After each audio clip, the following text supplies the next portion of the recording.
আচ্ছা, তাহলে শোনো এক কাঠুরিয়ার গল্প। এক গ্রামে এক গরিব কাঠুরিয়া বাস করত। সে রোজ জঙ্গলে কাঠ কাটতে যেত আর সেই কাঠ বাজারে বিক্রি করে যা পেত তা দিয়েই চলত তার সংসার। একদিন সে জঙ্গলে কাঠ কাটতে গিয়ে তার কুডালটা নদীতে পড়ে গেল। কুডাল ছাড়া তো তার কাজ চলবে না। সে খুব কান্না শুরু করল। তখন নদীর ভেতর থেকে এক জলপরি উঠল।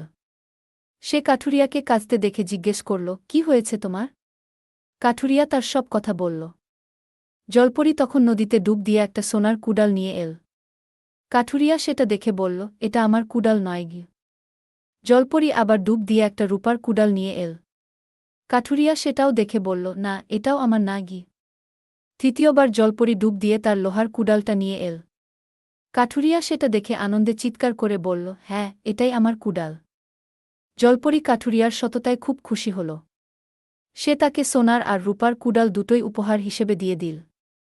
এই গল্প থেকে আমরা শিখি যে সততাই সবচেয়ে বড় সম্পদ।